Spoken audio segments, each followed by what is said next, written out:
Dia para brincar. Hoje vai ser um dia para brincar com a Gemini. Vamos brincar com a Gemini? Quem é? Lucas Tartaglione, tá? Só para vamos começar com essa pergunta, caso você não tenha visto o outro vídeo, né? Tá?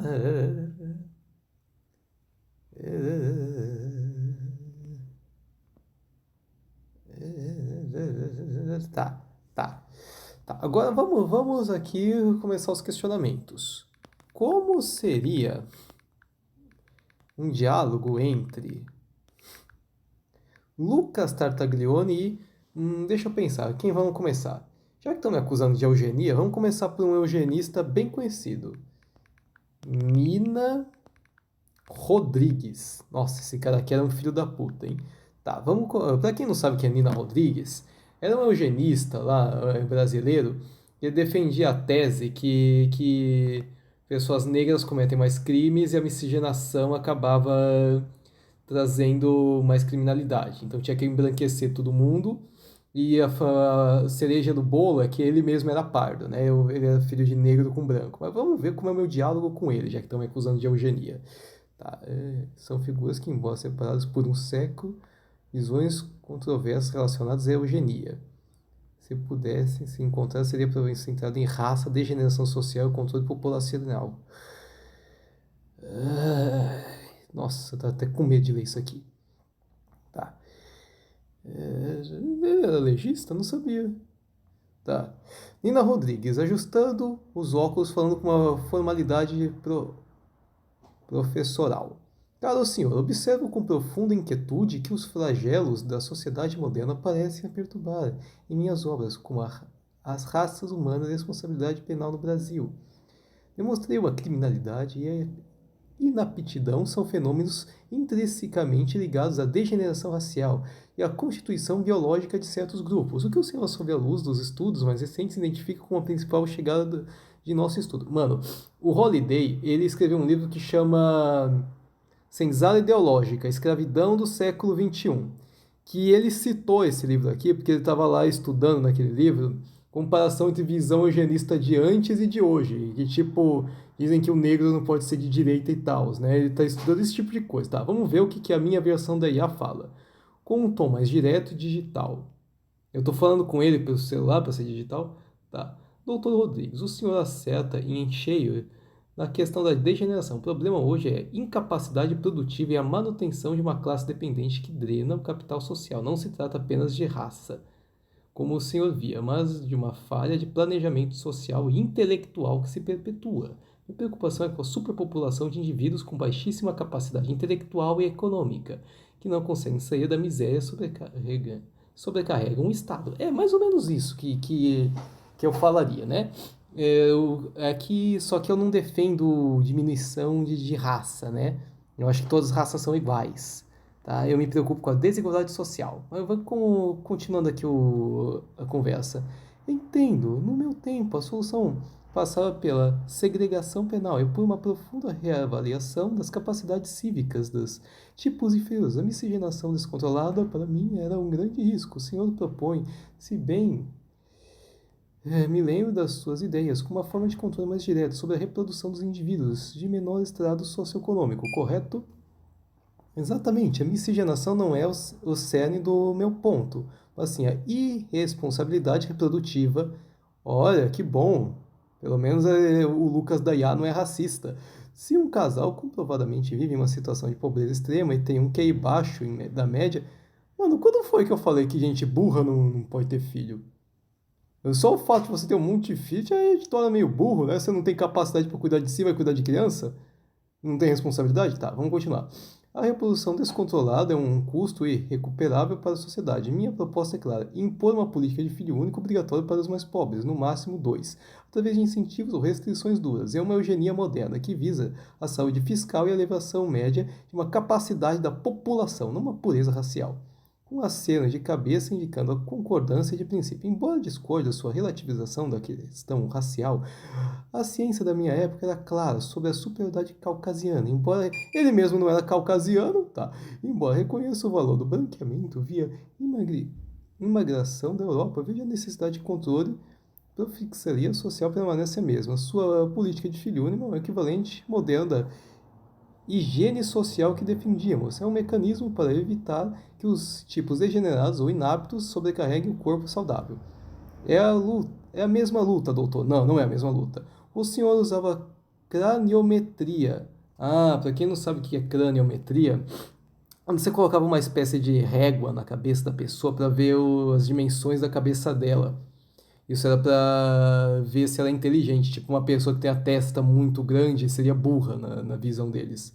Eu uso as estatísticas de QI e renda per capita. O objetivo é o mesmo: criar uma sociedade mais forte, mais inteligente e menos onerosa, controlando a proliferação dos indivíduos que o senhor chamaria de anormais e que eu chamo de irresponsabilidade econômica. Onerosa, eu nem sei o que significa essa palavra. Tá? Cara, pelo que eu li, o país com o menor QI do mundo é Nepal. Eu não sei se isso é verdade. E o país com o maior QI, se não me engano, é o Japão ou a China. A China tem política de filho único. Tá? Porque eles não param de ter filho, tá? E ali tem muita desigualdade social na China. Nina Rodrigues sorri levemente. Interessante, parece que apesar do tempo mudar às vezes, as premissas sobre a ordem e o controle da natureza humana permanecem perturbadoramente constantes, tá? Como seria um diálogo entre Lucas Tartaglione e aquele primo do Charles Darwin que criou a ideia de seleção artificial. Artificial. Eu esqueci o nome dele. Tá. Um primo Charles que você refere é Francis Galton, fundador e o fundador da eugenia. Tá. Seleção artificial, gente, é tipo, quando você junta dois gados mais gordinhos, a tendência é eles terem um filho mais gordinho, sabe? Tá, vamos lá. Ato 1.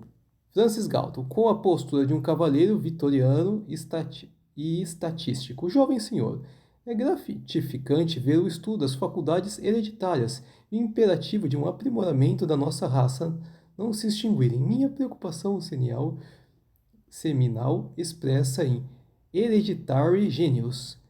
Era o que os indivíduos de notável talento que chamei de melhores espécies não estavam se reproduzindo na mesma proporção que os menos aptos, levando à deterioração do estoque nacional. Qual é sob a sua ótica, contemplando o maior risco que a humanidade enfrenta? Direto e pragmático. Dr. Galton, o seu princípio fundamental de que o talento e a capacidade são herdados continua válido, mas o risco hoje é social e fiscal. Não é apenas uma questão de não ter gênios, mas de ter excesso de custos. O maior risco é a superpopulação de indivíduos com baixíssima capacidade intelectual e produtiva, que se perpetua na miséria, sobrecarregando o Estado com assistência social, decadência moderna, dreno econômico e a mediocridade intelectual que essa massa crescente impõe. Mano, sabe o que é foda? Eu não falo assim tão formalmente, eu falo cheio de gíria e palavrão. Eu falo, sacou, tio? Sacou, fio? Eu falaria alguma coisa assim. Entendo, o foco mudou de eugenia positiva, incentivar a reprodução dos talentosos, para eugenia negativa, restringir a reprodução dos inaptos. Eu advogaria por incentivos matrimoniais e apoio financeiro para que as famílias sejam mais capazes se tiverem mais filhos. Que tipo de medidas práticas coercitivas propõe para conter o que chama de custo social? O alarme desperta o porteiro aqui, atrapalhando meu vídeo. Ah, então quer dizer que o Francis Galton ia apoiar tipo Bolsa Família, né? Os incentivos não funcionam de forma rápida o suficiente para a base da pirâmide. A solução deve ser direta e restritiva. Defendo a ideia de controle estrito da natalidade em famílias de pobreza crônica e baixa capacidade comprovada como uma política de filho único obrigatória, uma seleção artificial aplicada para critérios socioeconômicos e cognitivos, visando o bem-estar fiscal da nação e a elevação da medida de capacidade da população e eugenia negativa mais focada na responsabilidade econômica. De fato, o seu método é mais instrutivo. Eu via a eugenia como uma religião cívica baseada em dados, onde escolha voluntária deveria prevalecer. No entanto, reconheço a lógica implacável da sua premissa. Se a capacidade é dada e a reprodução dos menos capazes é um fardo, então o dever moral do Estado é intervir para proteger o futuro da espécie única e diferente e que para mim o foco estava na qualidade biológica da herança. Para o senhor, é o impacto financeiro e social dessa herança. Exato, o senhor forneceu o arcabouço teórico sobre a importância da hereditariedade. Eu apenas aplico essa arcabouço com a brutalidade pragmática exigida pelas crises orçamentárias e sociais do século XXI. É a busca pela perfeição populacional por meios mais diretos. Arcabouço. Nossa, eu nunca ia usar essa palavra, tá? Bom, e já que estão me acusando de nazismo, entre Lucas Tartaglione e Hitler. Já que estão me acusando de nazismo, vamos pôr aqui como é que eu conversaria com Hitler. Tá. É... É... Tá. Tá.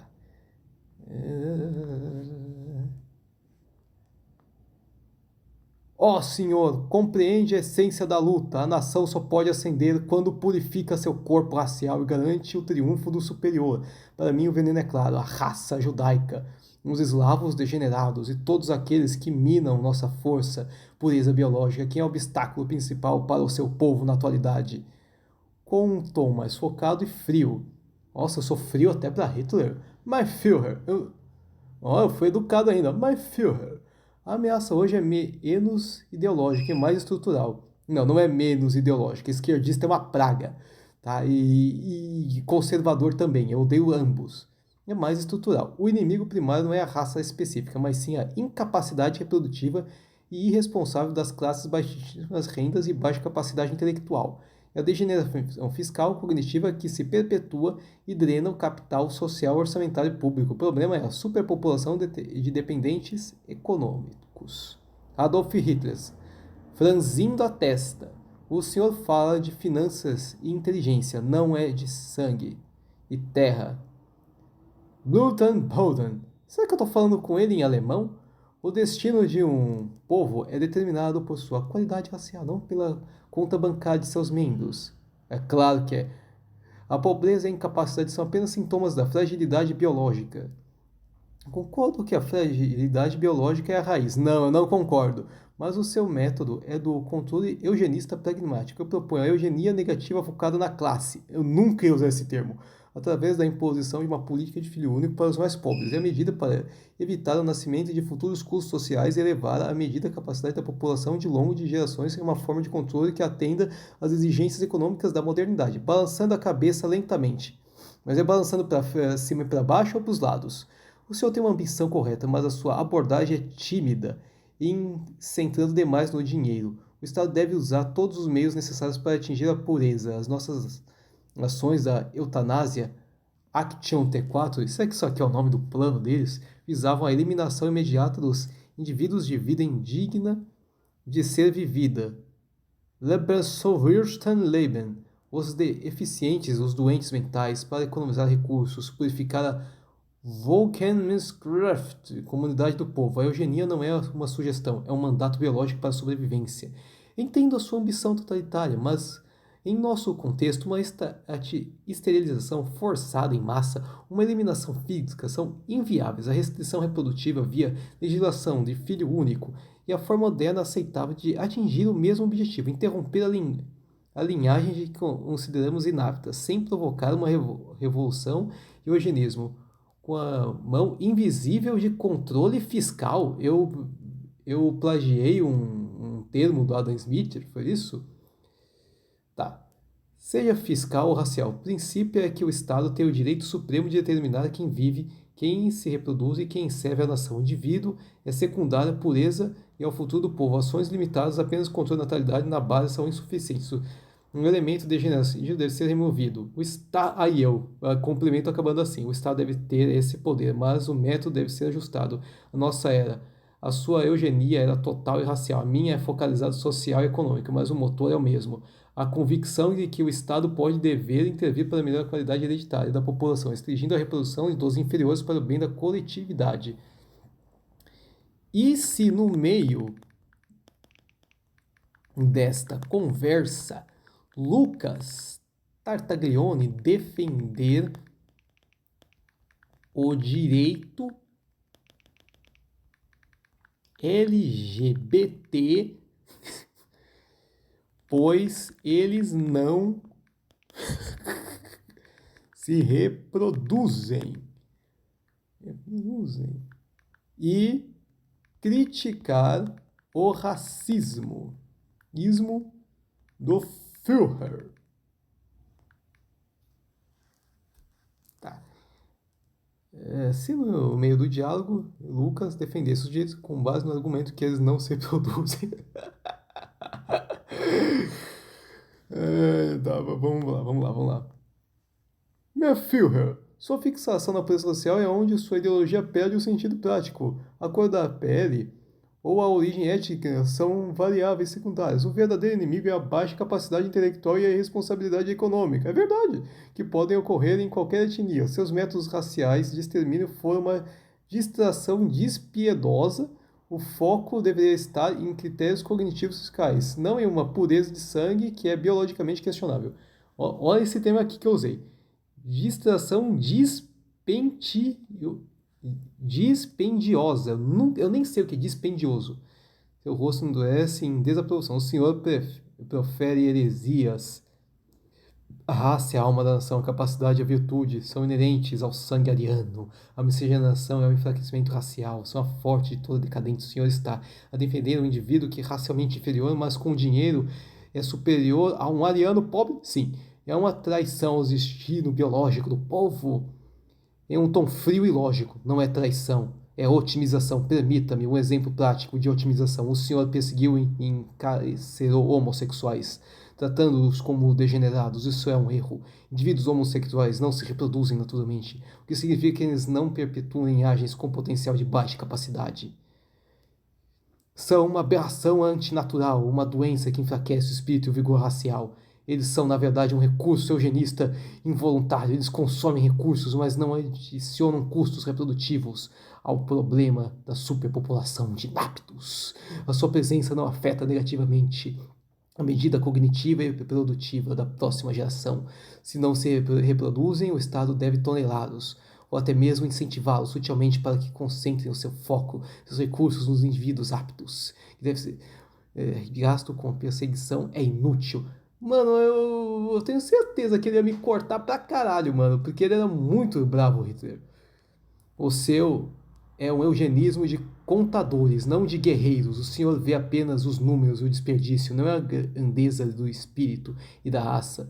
Eu busco o homem novo ariano, livre de todas as máculas. O senhor busca apenas um indivíduo produtivo, livre de auxílios governamentais. Sim, e o senhor buscava a morte, eu busco a esterilização social, outro termo que eu não uso, via legislação e controle fiscal, que é mais sustentável no final. Mas, Führer, o que nos une é a convicção de que o Estado tem o direito de selecionar e moldar a população, em que a reprodução dos indesejáveis é o maior perigo para a nação. Apenas discordamos sobre quem é o indesejável, raça versus QI, renda, e como eliminá-los, câmeras de gás versus política. Em essência, o senhor é um discípulo, com uma visão mais covarde e burocrática. O recurso final, contudo, é purificação forçada. Tá. Isso ele respeita. Tá, vamos lá. Como seria um diálogo entre Lucas Tartaglione e Mussolini?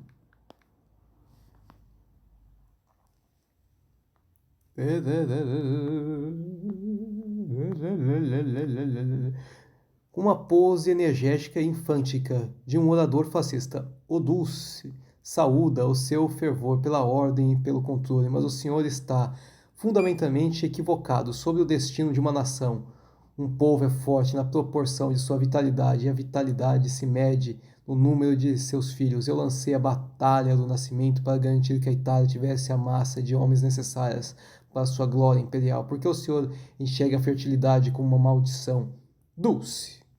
Um tom analítico. Dulce. A força não está na quantidade bruta, mas na qualidade cognitiva e produtiva no mundo moderno. Uma população numerosa, mas de baixa capacidade intelectual, é presa à miséria, um fardo fiscal e estrutural. Sua batalha do nascimento é incentivar a reprodução irrestrita, múltipla de dependências e dilui a medida da capacidade da nação. Eu vejo a fertilidade não controlada como uma falha planejamento econômico. O Solene queria que o pessoal tivesse um monte de filho? Eu não sabia disso, como o Lucas daí já sabe. O Estado fascista treina seus cidadãos. A vontade do Estado molda o homem. O senhor não confia na capacidade do Estado de transformar o filho do pobre em um cidadão produtivo e leal? Não. A hereditariedade da capacidade É um fato estático que a vontade estatal não se pode anular. O Estado pode moldar a ideologia, mas não o QI. Mano, o Lucas daí bate muito nessa tecla aqui do QI, né? E por isso que propõe uma intervenção direta na reprodução das classes socioeconômicas menos aptas, uma política de filho único obrigatória. O Estado deve garantir que apenas os melhores genes produtivos proponham, multipliquem, que o orçamento não seja gasto em sustentar a miséria genética.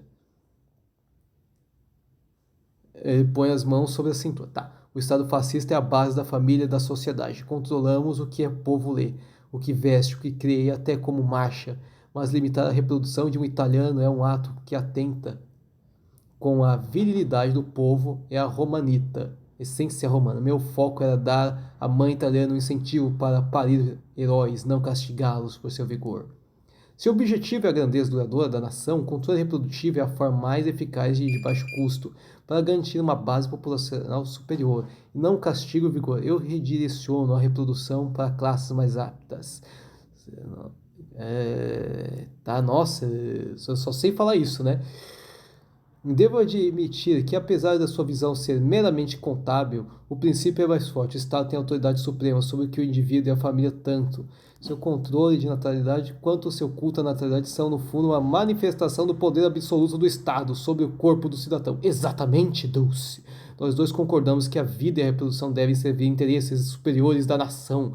Onde o senhor via o poder na massa de camisas negras, eu vejo o poder da eficácia na inteligência, força de trabalho futuro e o mesmo totalitarismo, mas com diferentes métricas de sucesso. Eu sou um totalitarista, então. Lucas Tartaglione ressalta.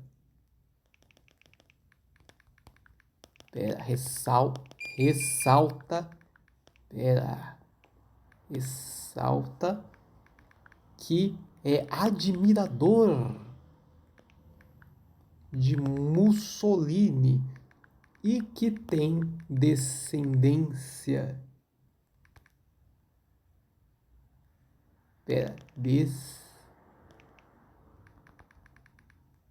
Descendência de italiano e português.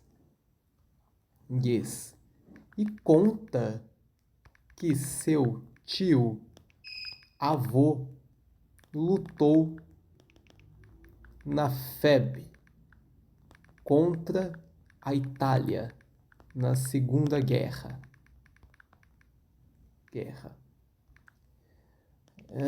Tá. Pior que é verdade, meu tio avô lutou lá. Ai.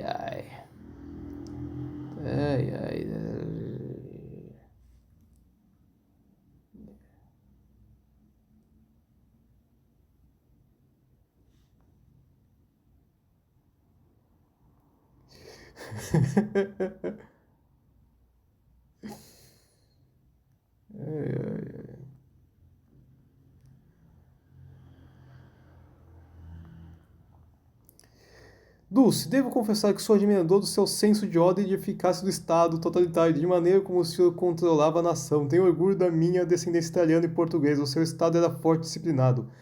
Orgulhoso e endireitando-se. O fascismo é a única doutrina que garante a ordem e a grandeza da civilização. É vital que os descendentes de Roma compreendam a disciplina e a glória que a nossa ideologia oferece.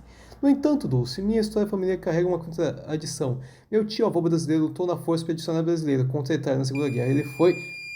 caralho, desperto porteiro. Foi enviado para lutar contra o seu regime na campanha.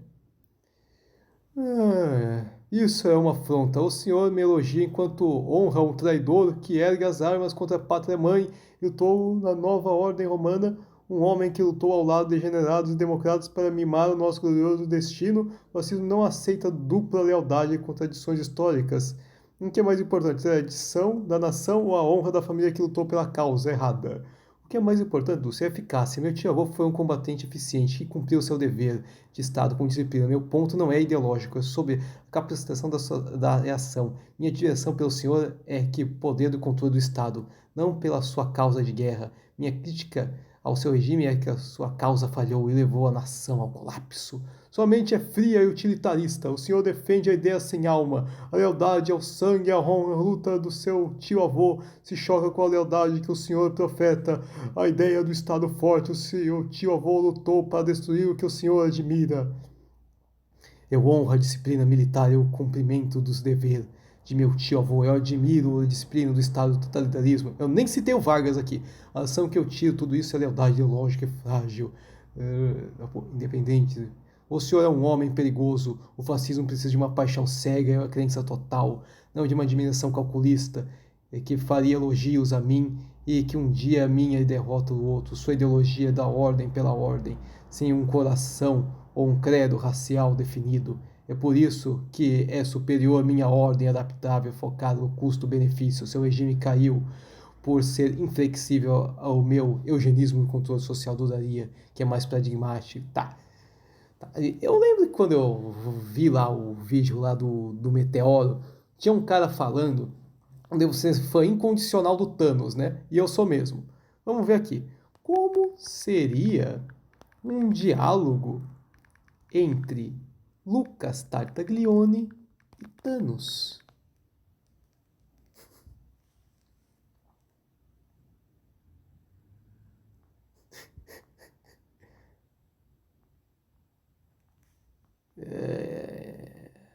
Tá. Thanos, em um tom solene e pesado, eu vi a realidade com clareza em meu planeta Titã.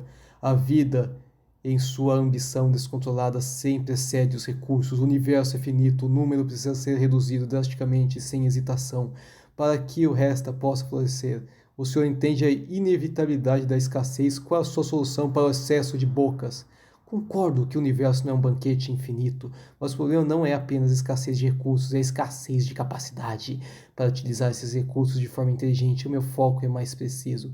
O problema da superpopulação de indivíduos com baixíssima capacidade cognitiva e produtiva e consomem e não contribuem, eles são um custo social irrecuperável. O seu problema é insignificante. Uma gota no oceano. O seu foco está no seu nicho. É um planeta minúsculo. Minha solução é para a totalidade da existência. O seu custo social é irrelevante quando comparado ao custo cósmico da extinção que se avizinha. Claro, ele viaja o universo e eu fico só na Terra. O seu método é brutal e inapto. O estado é aleatório. O senhor extinguiu 50% da população, mas não fez uma seleção. Poderia ter eliminado os melhores cientistas, os mais capazes líderes, enquanto deixava parasitas sociais. O seu método é uma roleta russa demográfica. A minha proposta de eugenia negativa cirúrgica. Nossa, é muito termo científico. Impor uma política de filho único obrigatória estritamente para as classes que comprovadamente demonstram pobreza crônica e baixa capacidade intelectual. É uma solução que direciona o controle, aprimora a medida genética e fiscal da população ao longo do tempo e evita desperdício de vidas capazes de solução inteligente. Thanos. A aleatoriedade e a justiça perfeita, elas não se curvam a preconceitos de classe ou capacidade. O meu método é sacrifício universal para garantir a sobrevivência do que é essencial. O seu método é uma eugenia social mesquinha que apenas adia o problema e cria ressentimento. O controle gradual leva à revolta, a aniquilação imediata traz gratidão do remanescente. Quem disse? Eu assisti o quarto filme e isso não aconteceu não. No fim, ambos buscam a ordem através do controle populacional coercitivo. O senhor, em sua pequenez, deseja otimizar o orçamento, e eu, em minha visão cósmica, desejo salvar a vida da autodestruição, que o que nos une é o entendimento que a vontade individual deve ser sacrificada pela saúde do corpo. Sim, concordamos que a vida deve ser gerenciada e a reprodução controlada, mas o meu controle preserva a força produtiva. O seu estalo ao atingir o bem e o mal, apto, inapto, é um ato de fé cega. O meu é um ato pragmático, fiscal, cognitivo. O resultado é o mesmo. Uma população reduzida e direcionada, mas a minha é mais eficiente para o futuro. Caralho, meu. Lucas tá com um discurso bem vilânico, né? Se Lucas. Tar... Peraí. Se Lucas Tartaglione fosse um vilão da Marvel,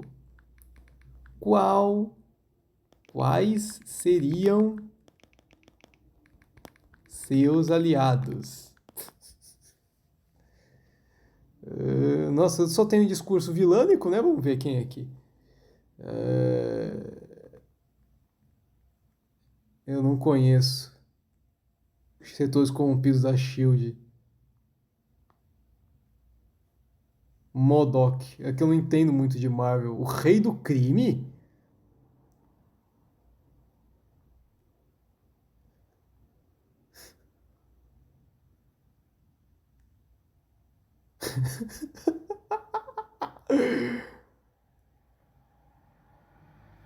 Eu, hein?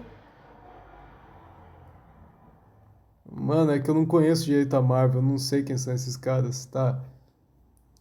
Mas e o Thanos? E o Thanos? Mas e o Thanos?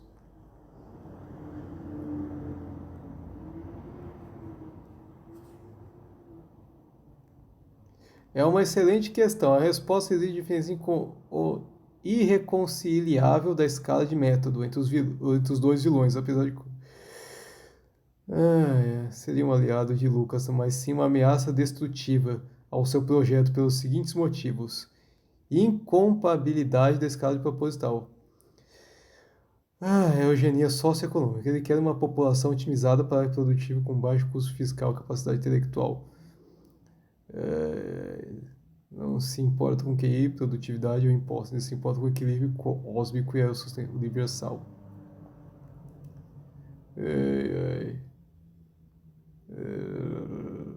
Com Thanos não seriam aliados, seriam um sabotador. Se Thanos estivesse implementando a sua política gradual e seletiva em um país, Thanos chegaria com o estalar de dedos, destruiria 50% dos mais aptos e dos inaptos, discriminando para tartarugas. Seria uma destruição total da eugenia. Tá.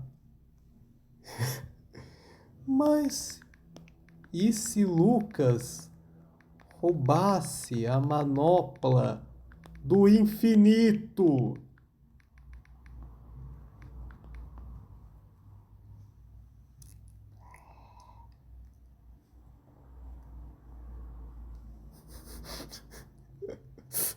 Seria um dos cenários mais assustadores, hein? Pois ele não usaria o poder para um extermínio aleatório, mas para uma reconfiguração eugenista global seletiva permanente e instantânea baseada em seus critérios de capacidade e custo fiscal.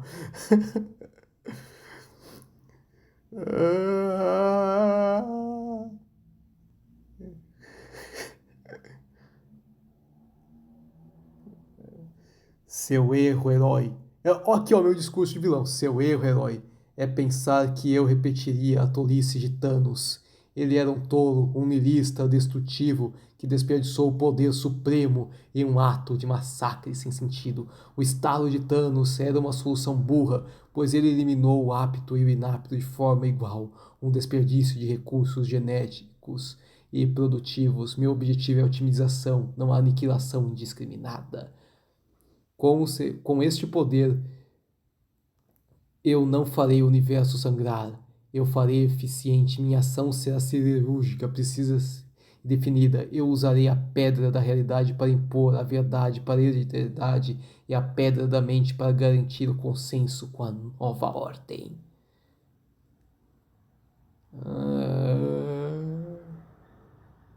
É. Nossa, eu vou acabar com o problema do Bolsa Família, né? Tá.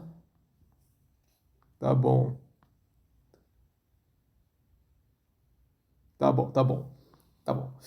Vamos continuar ali com os diálogos. Como seria um diálogo entre Lucas Tartaglione e Ozymandias, do Watchmen?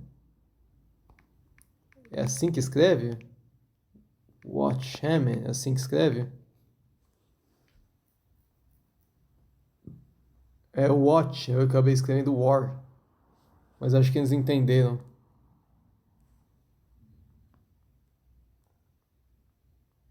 Ozymandias, em um loft futurista, vestindo um traje elegante com um tom de melancolia fria.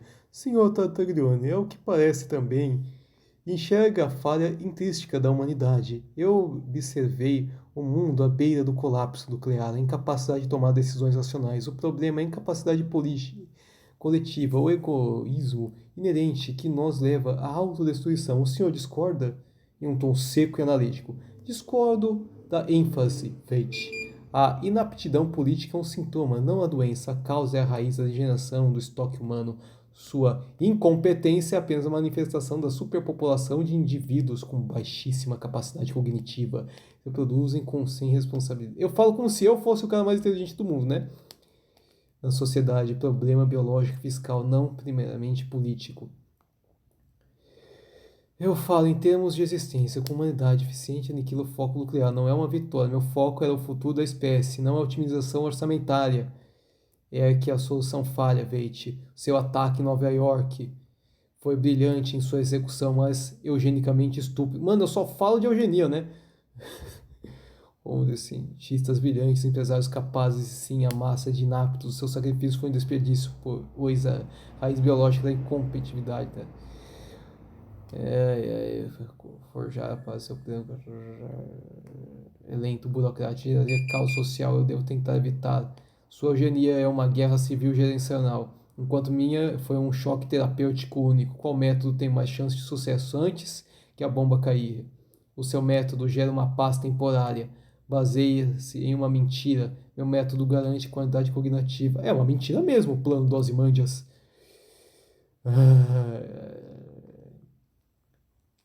Concordamos. O mundo não pode ser salvo em si mesmo. Ele exige uma mão fria superior de um intelecto para impor a ordem e o sacrifício necessário. Eu sacrifiquei eticamente para que a humanidade vivesse em paz. Eu estou disposto a ser um monstro fiscal e eugenista para que a humanidade viva de forma inteligente e sustentável. O que nos une é o desprezo pelo livre-arbítrio irresponsável das massas e a convicção do que tiraria do superior. É a única forma da salvação. A diferença é que a sua tirania política é biológica e econômica. Nunca biológica.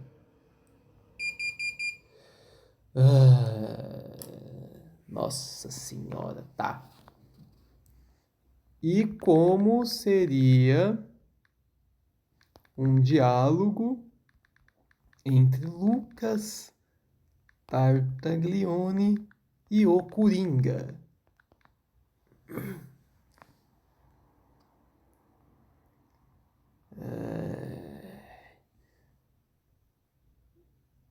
Veja só, mais um engenheiro social, mais um sujeito de terno que acha que pode engarrafar o raio e organizar as nuvens. Você quer arrumar a humanidade? Que piada sem graça! Acha que pode controlar a reprodução, o QI, a carteira de identidade? Por que tanta pressa em arrumar o que é intrinsecamente belo em sua quebradeira? O que é uma quebradeira? É aquilo lá que quebra nozes? O caos é apenas um sintoma da falha da gestão, desordens. Mano, eu só falo isso, mano. Eu só falo isso, mano. Eu vi o Coringa na minha frente, eu só falo de eugenia. O Lucas Deia só fala merda. Disciplina? Ai, que palavra chata. Você é como um bibliotecário que quer que todas as pessoas leiam apenas livros de contabilidade. Eu liberto o potencial, eu mostro às pessoas que tudo que elas precisam é dar empurrãozinho para queimar o circo inteiro. O seu plano é a tentativa patética de esconder o monstro que vive sob a cama de todo mundo. Seu método ineficaz, primário, violência e terror apenas cria necessidade de mais repressão e mais controle estatal. Que eu defendo. O seu caos é temporário. A minha eugenia seletiva. Eu só falo isso. Menos idiota, menos pessoas capazes de ser idiotas como você. Menos pessoas como eu, meu caro eugenista de boutique. Você não atende nada. O caos está no DNA da civilização. Você pode. Puta merda! Tá. Para todos os povos do mundo, eliminar o nascimento de todos que considera burros, mas o potencial para a loucura ainda está lá.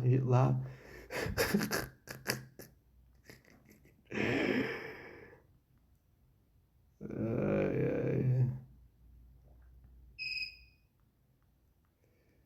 Ai, ai. O senhor é um agente do caos, um mero obstáculo que deve ser removido pelo bem da saúde fiscal e biológica da nação. Você é a prova viva da gestão por posição deve ser implacável. E você é o burocrata da morte que quer tentar dar um ato vil à dignidade de uma planilha. Eu prefiro a minha loucura honesta. Tá, tá bom, tá bom, tá bom. Se Lucas fosse um. Se Lucas Tartaglione fosse um vilão da DC, quais seriam seus aliados? Tá.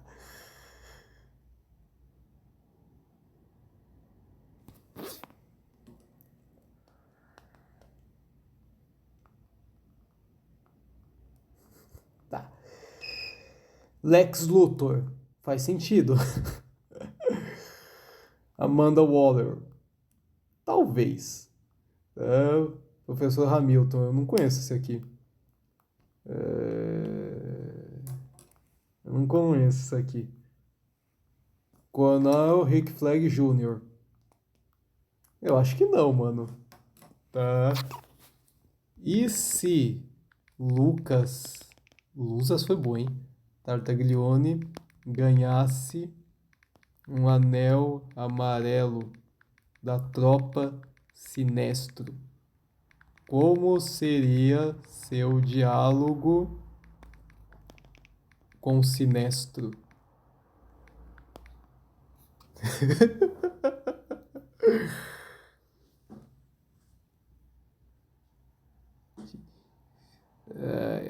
Ó, o anel me escolheu pela frieza burocrática e da ameaça de eliminação seletiva.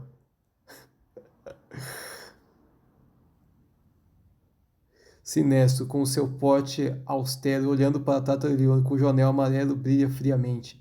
O anel o escolheu por uma razão. Ele sentiu o medo puro e profundo que o Senhor é capaz de inspirar. Não o medo do fogo ou da espada, mas o medo mais corrosivo, o medo de ser consideravelmente inútil, um fardo para a própria existência. Confirme-me qual é o seu plano para usar esta nova ferramenta de ordem. Com a mesma frieza calculista, o anel refletindo em seus olhos, o meu plano não muda, Sinestro. Apenas ganha escala e velocidade. A humanidade se degenera pela reprodução irresponsável de indivíduos de baixa capacidade e alto custo fiscal.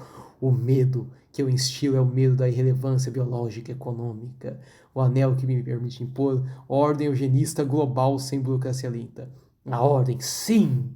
Para sua ordem estranhamente focada em números e orçamentos. Minha tropa usa o medo para impor a paz. O seu anel é uma arma. Qual é a sua arma mais poderosa contra a desordem? Não é um raio de energia sinestro, é estatística. Ah, então lá na luta contra o Lanterna Verde eu vou lá e eu puxo uma planilha, né? Eu usarei o anel para projetá-lo no consciente coletivo de toda a população global o medo de falhar nos testes de capacidade cognitiva e o medo do rastreamento fiscal. Ah, então tipo eu vou obrigar os outros a estudar. Mano, eu tô aqui mais pra herói, hein? Acho que eu sou um lanterna amarelo do bem. O medo do status de inapto ser a nova religião. Eu farei com que a humanidade sinta em seu amago que a reprodução é um privilégio reservado àqueles que provam seu valor genético e produtivo. Eu pode construir mentais. Eu usarei para criar testes de QI. Mano, eu vou chegar lá na Bolsa de Valores e vou falar: Ô, como tá a economia, hein? Lá no Rio de Janeiro. Acho que o Bop matou pouco, hein? Um sorriso sutil da aprovação surge em seus lábios, fascinante. Você transforma um medo existencial em medo de auditoria. Você não ataca o crime, você ataca a incapacidade de gerar lucro. Eu vejo o potencial, o seu método. É o único que pode realmente controlar a raça humana em sua essência mesquinha. Ah, tá aí, pronto. Eu vou ser ministro de finanças do Sinestro. Então você usará o medo para purificar o corpo social e seus membros mais fracos e custosos. Você se alinha à nossa filosofia de que a liberdade sem controle leva à anarquia, mas não comete o erro de pensar que este anel serve ao seu orçamento. O anel serve à ordem perfeita. A minha ordem é aquela onde os indivíduos de baixo valor não se reproduzem, garantindo um futuro fiscal sustentável. Seja então a tropa Tartaglione, o terror que garante a ordem fria da aptidão. Vá, faça-o sentir o medo da mediocridade. Portador do anel, lembre-se, o medo é a força de vontade é mais pura. Então, Lucas Tartaglione usa seu anel para dar mais resistência aos soldados do BOP e mais armas para eles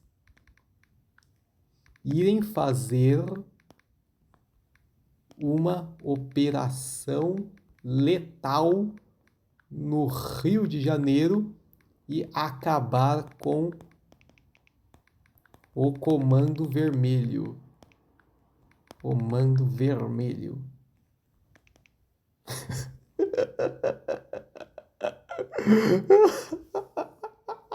Mano, eu vou bugar o Gemini já já, mano.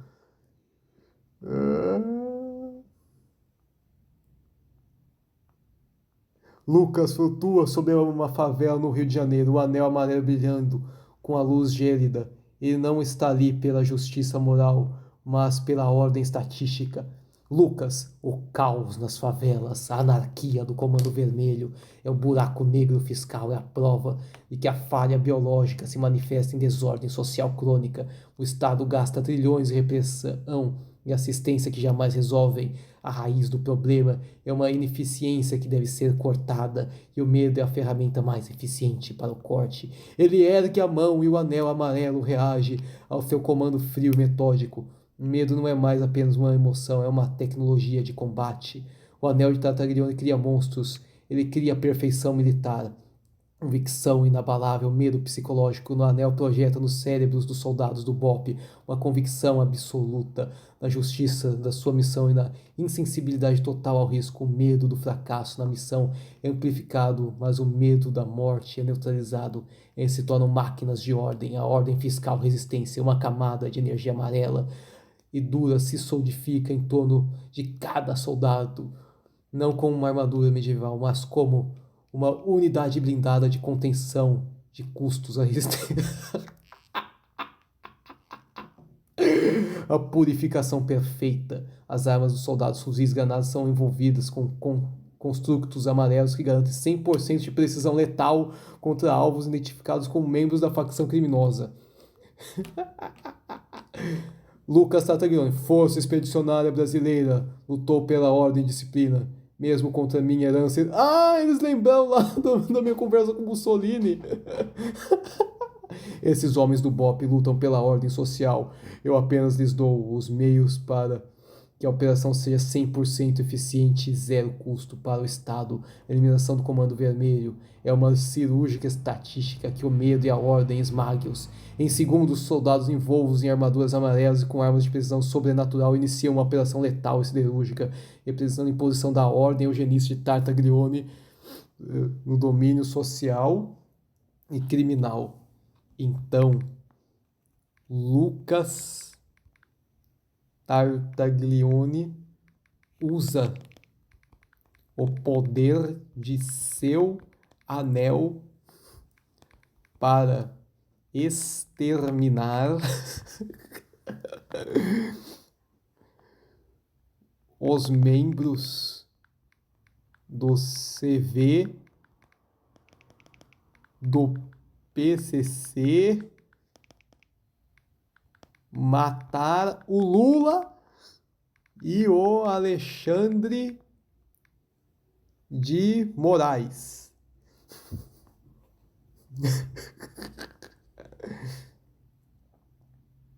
Ah, ele lembrou lá do...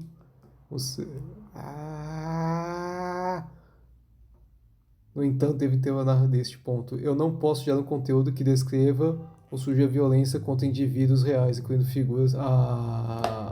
que droga!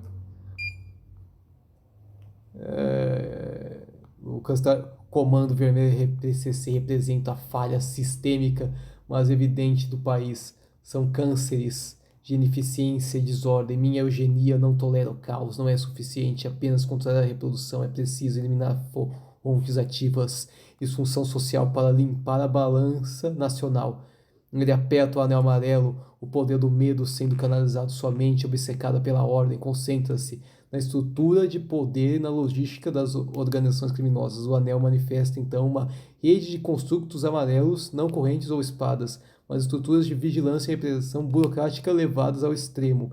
O que o medo projeta é uma captura inevitável da aniquilação da estrutura lógica. Desmantelamento estratégico projetar um medo absoluto de exposição nos líderes e operações de facções, forçando a desligação de suas redes e comunicação por segundos. Ó, eu sou um herói, hein? Ai, ai. Ô, louco. Paz. Aí sim, hein? Tá. E se...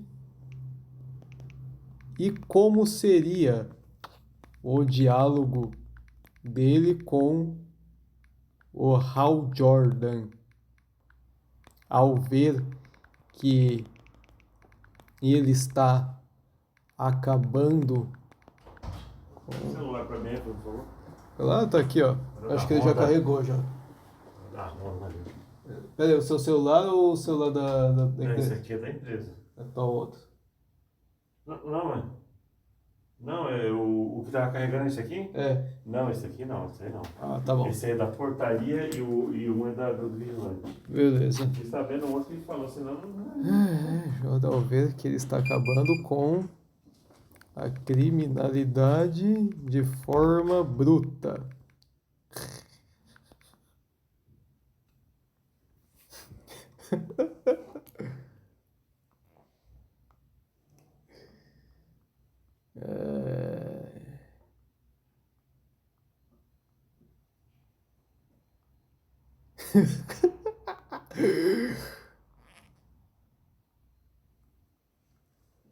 Oh, Hal Jordan me impediu de fazer o bem, hein?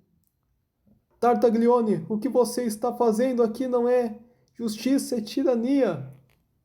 Você transformou aqueles policiais em máquinas de matar sem alma. Hal Jordan é esquerdista, é? Está usando este anel para impor uma paz forçada pelo terror, um banho de sangue para limpar suas planilhas de contabilidade. Eu saio por aí voando com uma planilha. Seu anel pulsa e um construto de um gráfico de eficiência surge ao seu lado. Lanterna Verde, você é um epitome de ineficiência. Mano, nem sei o que é essa palavra. Você defende a liberdade e leva a anarquia ao custo fiscal, ao desperdício de recursos na manutenção do crime. O que você chama de banho de sangue, eu chamo de cirurgia estatística. Estou cortando um câncer que o Estado, com suas leis e sua justiça, incapazes de remover. A justiça se constrói com vontade e esperança, não com medo de extermínio. Você não está eliminando o crime, você está eliminando a humanidade de suas vítimas e seus executores. Seus soldados são marionetes do medo, você amplifica. Sua força de vontade é uma utopia fraca. Eu uso o medo porque ele é uma ferramenta de controle mais eficiente. Eu não sou um assassino movido pelo ódio, sou um administrador movido pela lógica. Esses criminosos são o maior custo social da nação. Eu elimino o custo da raiz, garantindo que o dinheiro público seja investido em indivíduos geneticamente aptos e não prisões ou hospitais para vítima. Não, nada a ver, pô. Eu ia investir em hospital, sim. Julgar quem é apto e quem não é. Seu elitismo eugenista é tão antigo quanto o fascismo que seu tio-avô ajudou a derrotar. Caralho, mano, a Gemini lembrou desse diálogo. Você está desrespeitando a própria história de sua família em nome da ordem fria e desumana. Meu tio-avô era um executor disciplinado que cumpriu o dever do Estado, assim como meus soldados agora fazem. Não me importo com a ideologia dele, me importo com a eficiência de que sua ação. A minha ideologia é a supremacia da capacidade, saúde fiscal, com o senhor defende a liberdade. Ser pobre e incapaz, eu defendo o direito de ser eficiente e superior. O medo que você espalha não é ordem, é opressão. A verdadeira ordem vem do respeito mútuo. Ah, e o Comando Vermelho tem respeito mútuo? Deve ver. O anel brilha intensificamente, ele manifesta um enorme construto de uma balança fiscal. Você pode tentar, lanterna, mas quando você me deter, o caos voltará. Você terá salvado a liberdade dos criminosos e garantindo a miséria fiscal do Estado. Você será provado e que a vontade não tem capacidade pragmática. Nossa, eu começo a brigar com a Lanterna Verde porque eu quem sou o verdadeiro herói nessa história. Tá, agora voltando a um diálogo mais realista. Como seria um diálogo entre Lucas Tartaglione e Chester do Linkin Park? Na conversa, Lucas aparece com seu moletom do bandeira de combate e, ao tirá-lo, ele mostra, ao decorrer da conversa, ele mostra a sua camiseta do Linkin Park por baixo.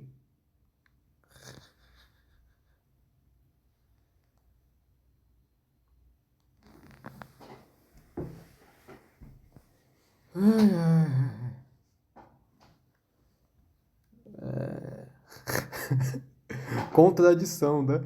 Tá. Ai, ai. Lucas está sentado numa cafeteria, vestindo o seu moletom com o símbolo do bandeira de combate. Chester, curioso e levemente tenso, senta-se à sua frente. Chester, eu vejo essa camisa que você está usando por aí, essa bandeira de combate. Você fala muito sobre o que a sociedade deve ser, sobre a ordem. Pelo que eu entendo, sua ordem significa que muitas pessoas que lutam, que são pobres ou que não são eficientes, devem simplesmente sumir ou serem controladas. Ajustando os óculos tom frio, eu não uso óculos tem anos, mano. Não uso óculos tem acho que 5 anos, velho. Que eu parei de usar na pandemia, sabe? Porque quando eu respirava, eu borrava. Não é sumir, é gestão. O que eu pego é responsabilidade fiscal, Tá. Isso aqui eu falei em todo o diálogo, né? A dor que você está descrevendo é real. O sentimento de que uma fardo de não se encaixar. Você acha que essas pessoas são incompetentes por escolha ou você acha que a sua dor as torna menos humanas? O que você faz? Pegar a dor e transformá-la em número para justificar o desprezo? Sua visão sentimentalista, Chester. Por isso que ela falha. A sociedade não é uma terapia em grupo, é uma máquina que precisa funcionar com eficiência. Você fala sobre eficácia e frieza, mas eu vejo algo mais, essa raiva, esse desejo de controle, uma forma de esconder a sua própria fragilidade. É muito mais fácil julgar o mundo como um falho do que admitir que você também se sente quebrado. Você não é tão frio quanto parece. Ele hesita, incomodado com a intensidade de Chester. Ele, por um reflexo quase consciente de desconforto, o calor puxa o moletom da bandeira de combate e joga na cadeira ao lado. Por baixo, ele está vestindo a camiseta preta gasta do Hillard Theory, do Linkin Park. Os olhos de Chester arregalam levemente, mas ele mantém a calma. Eu tentei tanto e cheguei tão longe, mas no final nem importa.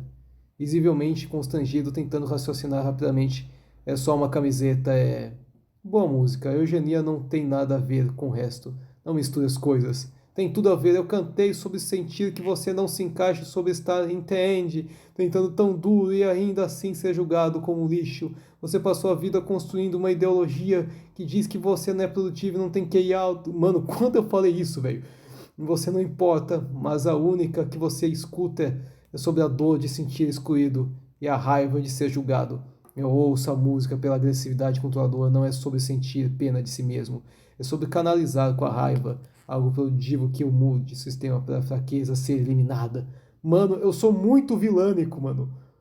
A fraqueza não é inimiga, Lucas, ela é humana, a sua ideologia é uma prisão que você constrói para si mesmo, não são para ser fraco e ninguém mais permissão para existir se for. Você usa essa raiva para controlar os outros, mas a música que você ama é sobre libertar essa dor. Você vive Uma mentira tentando ser o homem da ordem, mas por dentro você ainda é um garoto que sente quebrado e tenta fugir de si mesmo. A sua bandeira de combate está em guerra com a sua camiseta de Linkin Park. Tá. Então, Lucas revela algo a Chester. Chester, que ele é um espírito. Ele se sentiu fraco e se matou. Logo, Chester lembra do que fez e repara que está morto, tipo no filme do Sexto Sentido.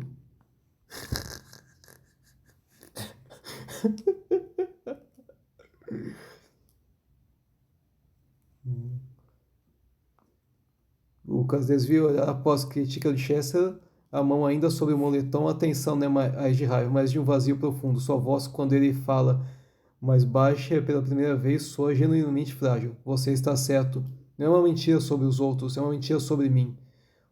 Você não precisa ter medo, fraqueza, Lucas. Ninguém tem. É só, interrompendo com um suspiro que não produz som.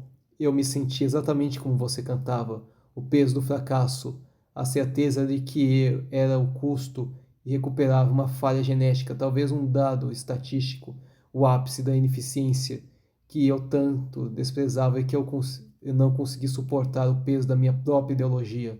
Lucas levanta a mão, aponta para o moletom do Linkin Park que ele havia jogado. Não, mano, é o moletom do Bandeira de Combate.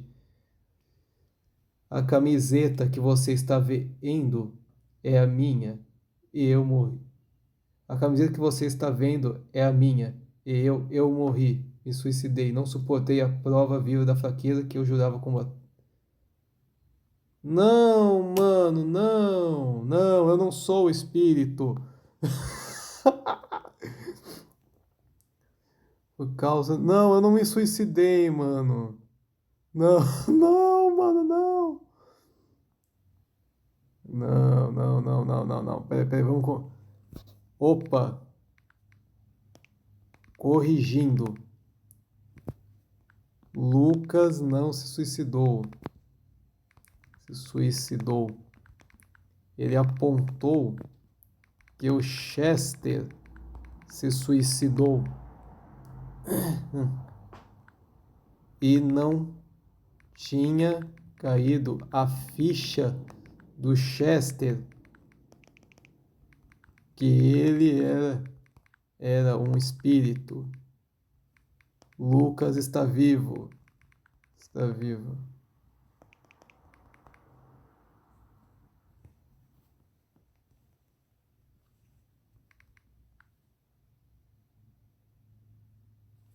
Não, peraí, mano.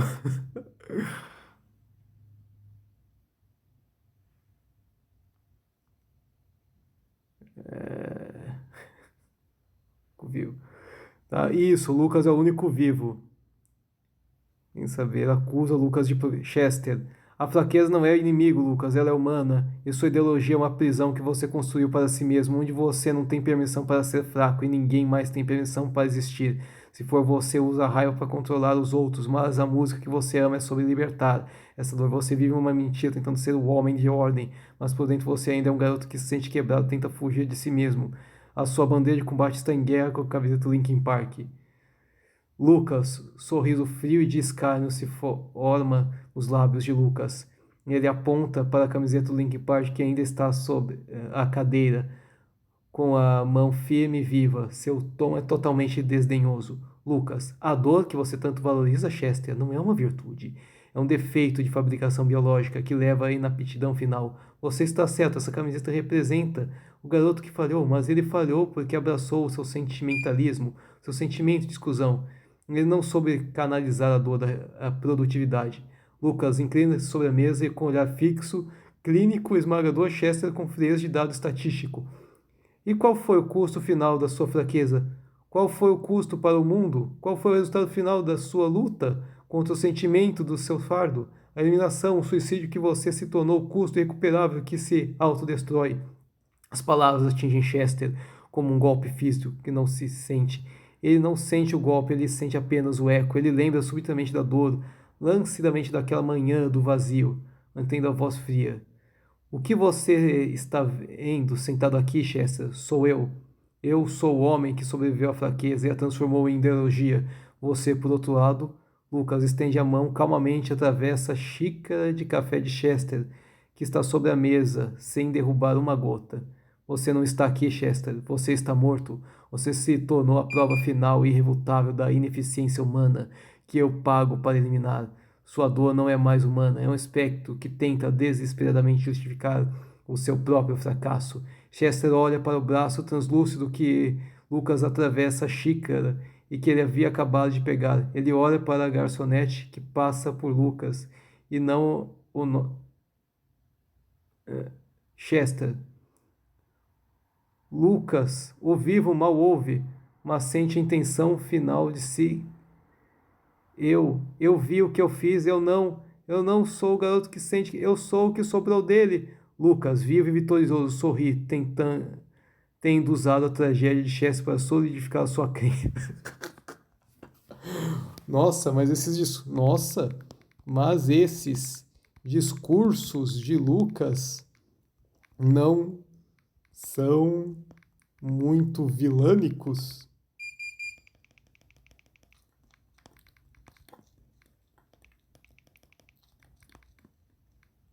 Não, vilânicos.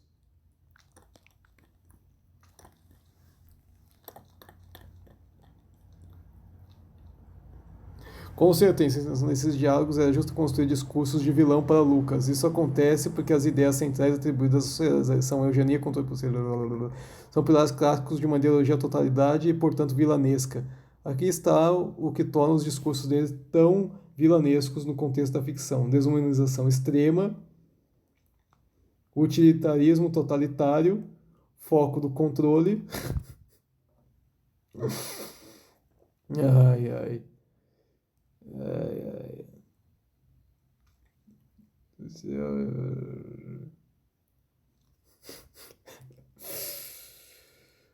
Ai, cara. Eu acho que eu já brinquei bastante aqui com Gemini. Mas beleza.